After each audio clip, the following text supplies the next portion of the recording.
be a government shutdown as early as this weekend unless the appropriations bills are passed. What's going on? Why is Congress so dysfunctional?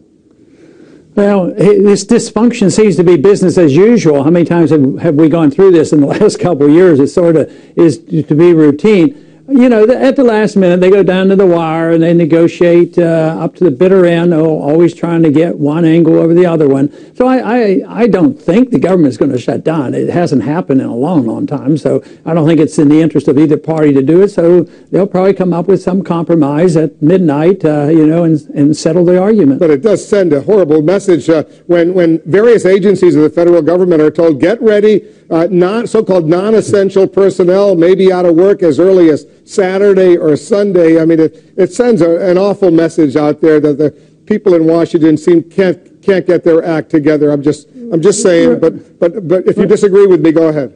Right. No, I think the problem is that the people in Washington that I know don't admit that we have a serious crisis on our hand, a financial crisis, and they don't know how bad it is because we're bankrupt, and yet we're preparing ourselves through the Federal Reserve to bail out all of Europe.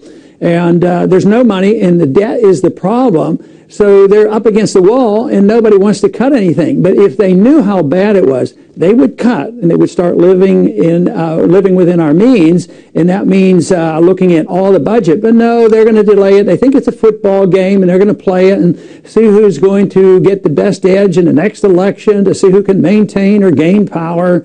And they haven't changed their ways, but they won't admit the necessary admission of that we are bankrupt and we better do something about it, or this condition in our country and throughout the world financial system is going to get much worse. Let me go through a couple of the issues on the agenda right now. Increasing taxes, unless action is taken, the payroll tax cut will go away. The tax rates for 160 million Americans will go up. Where do you stand on extending the payroll tax cut for another year?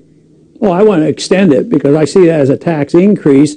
And the system isn't run like it should be. You know, we're supposed to have money in the bank and have a trust fund. That doesn't exist. So it's all been spent into the general revenues. And so many of these funds from Social Security has been spent overseas. So I want to pay for it. That's the whole thing. But I don't consider paying for it by punishing one group and taking that money and giving it to the other group. So I'd pay for it, extend the tax credit cut, and pay for it by overseas spending. For instance, why are we going to pretend that we're leaving Iraq and we really aren't, and we're going to maintain the biggest embassy in the world and have 17,000 personnel there that are contractors making twice as much as our military? You can save billions of dollars doing that. So yes, we have to address it. This is the reason nobody wants to give up a nickel on this overseas expenditures, and that's the best place to cut in order to save our system and take care of our Social Security beneficiaries and the health care, the people who have become so dependent. But I have no idea why they won't consider this.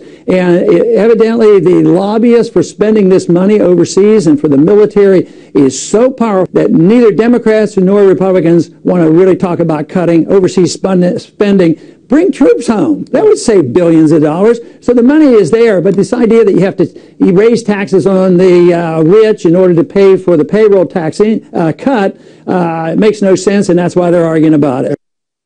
We want to reduce our deficit. And if we choose to keep those tax breaks for millionaires and billionaires, if we choose to keep a tax break for corporate jet owners, we choose to keep tax breaks for oil and gas companies that are making hundreds of billions of dollars, then that means we've got to cut some kids off from getting a college scholarship. That means we've got to stop funding certain grants for medical research. This is here if we want to reduce our deficit. And if we choose to keep those tax